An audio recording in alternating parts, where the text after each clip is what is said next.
You're watching Live Now from Fox. Welcome back. Now, I wanted to share this post here with you. A short time ago, we were bringing you comments from a bit earlier this week from advocates as we continue to follow the latest with Sloth World Orlando. Now, Fox 35 has some new reporting out here. In December of 2022, 4 people were killed when a stockpile of fireworks unknowingly stored in an Orange County warehouse exploded. Now, at the time, Orange County commissioners said the warehouse was permitted to store furniture, not pyrotechnics, and that changes needed to be made. Here we are 4 years later. Now questions are being raised after more than 50 sloths imported from Central and South Americas over the span of 15 months were stored in warehouses in Orange County and have died. 13 were found alive and taken to the Central Florida Zoo in April of 2026 for emergency treatment, where 3 have tragically died. Now, Orange County said the building was last inspected in 2021 when it was approved to store vehicles, not animals. Inspectors responded to the warehouse in April 2026 following Fox 35 Orlando's reporting on the sloth deaths and found animal shipping containers and mesh netting that had been installed without a permit. A lot of questions here, so we want to bring in Florida State Representative Anna Eskamani as she joins us here on Live Now from Fox this morning. Thank you so much for taking the time. We really appreciate it. Thank you for having me and for covering this very important story. Of course. And let's just start with this news, this new reporting from Fox 35. 4 people were killed in the 2022 fireworks warehouse explosion, and now dozens of sloths have died in warehouses approved for other uses. What concerns does this raise about oversight and inspections in Orange County for you?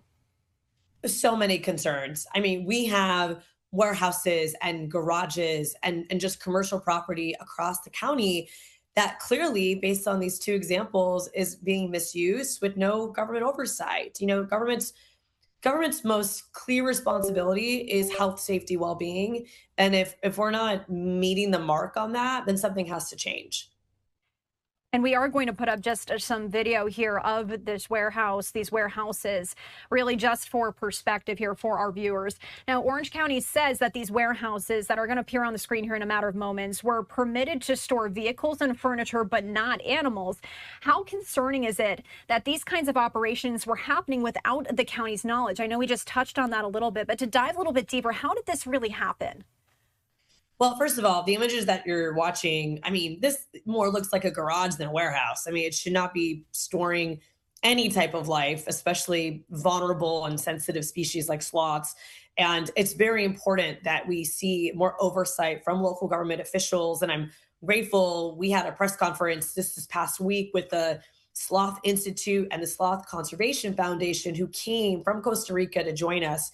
And we did have commissioners stand in solidarity, speaking to these concerns, a lack of oversight, and the need for more regulation and just enforcement of the law.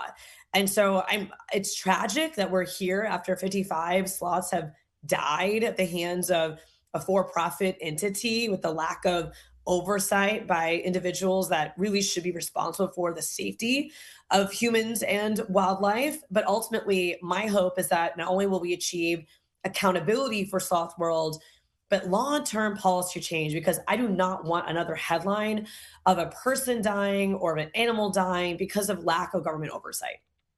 Now, going off of what you just said there, commissioners saying there needs to be better communication between county, state, federal agencies. From your perspective, though, where exactly did this breakdown happen in the Sloth World case, and what questions do you still have about why information wasn't necessarily shared?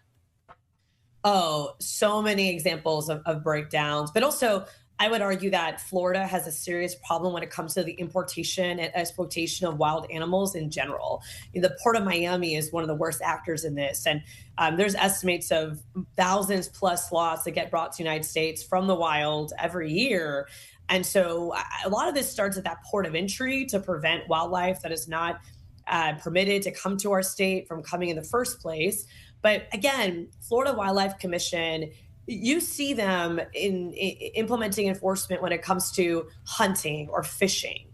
But when it comes to the health and well-being of wildlife, nothing, nada. And when it comes to, especially the Class 3 permit. So there's a lot of work to be done when it pertains to FWC communicating to county officials, because FWC visited this so-called warehouse multiple times. And there was not one communication to the county to see is wildlife even allowed to live here? According to FWC, everything was fine.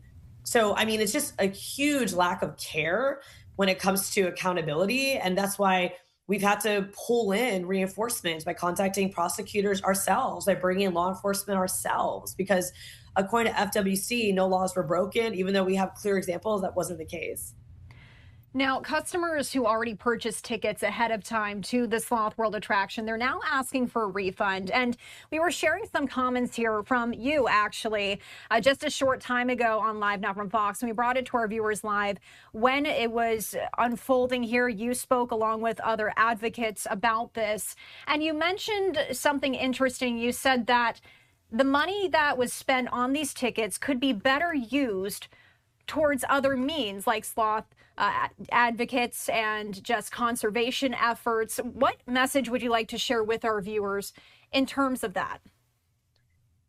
So many people are heartbroken by this tragedy because they truly love sloths and they love animals, they love wildlife. And so my message to everyone is to be informed as a consumer, to double check to see if organizations that interact with wildlife, are they accredited by the American Zoological Association? Are they a nonprofit organization?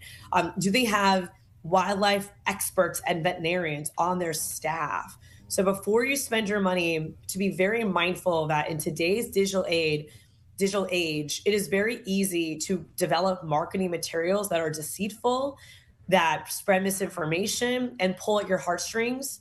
And it's important to resist that temptation, to do research first before spending your hard-earned money. Now, circling back to Orange County specifically, as we continue to follow this reporting here from Fox 35, commissioners now discussing adding more code enforcement officers and inspectors, but that would require more funding. Do you believe Orange County should prioritize that when it comes to upcoming budget talks? Wholeheartedly. And again, I think this also has to do with a better connection between the Florida Wildlife Commission and county officials, because FWC had visited this warehouse many times and there was just no verification if the warehouse was able to store animals. And of course, no communication to county officials. Everything's operating in silos. And we can be more efficient in government if we close those communication gaps and talk to each other. And so I absolutely believe that prioritization needs to be towards code enforcement. And again, just ensuring that current laws are being followed.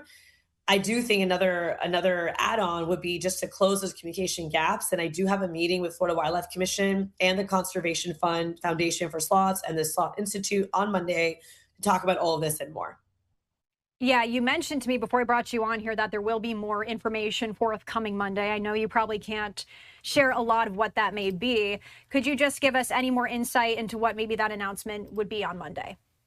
Yes, wholeheartedly. I mean, we were able to connect these two conservation organizations to prosecutors yesterday, and they had a really strong meeting. So my apologies, on Thursday, and they had a really strong meeting with prosecutors, sharing their expertise, their evidence that they have of animal abuse. And so Monday will be a shift in talking about regulatory changes with the Florida Wildlife Commission. And we're hopeful that we can accomplish something through rulemaking in addition to long-term statute updates, i.e. passing a bill during legislative session next year. Because Florida does not convene for session until 2027, I want to make sure we try to get some policy changes in today, and rulemaking through the agency would be the best way to do that. All right, we'll be looking out for those updates there on Monday, bringing it to our viewers here on Live Now from Fox. Two more questions before I let you go here. I just want to circle back to what we're learning, that the fire department said it had no record of ever inspecting the 22nd Street warehouse where those 20 sloths were reportedly found. How alarming is that to you? I know this goes back to what we've talked about earlier about the breakdown in communication, but that specifically. It's very alarming. I mean, especially in the context of just the fire hazard. And I mean, these sloths were never in a good care by Sloth World.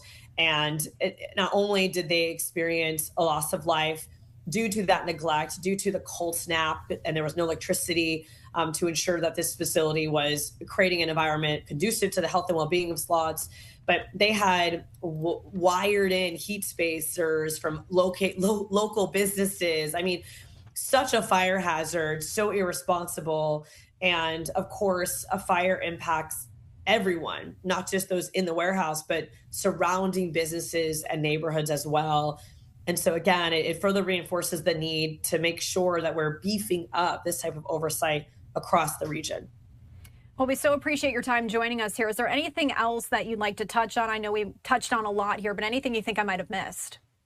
The last thought that I have is the property owner. So we talked a lot about the owner of Sloth World. We talked a lot about individuals employed and acting with that owner. But the other question we still need to explore is the property owner of that warehouse. Why? What responsibility do they hold, and do they not pursue when renting out their property to organizations like Sloth World? So there's a lot of other stones to still turn, and we're going to be exploring every avenue. All right, Florida State Representative Anna Eskamani joining us here on Live Now from Fox. Thank you so much once again for your time. We appreciate it. Thank you.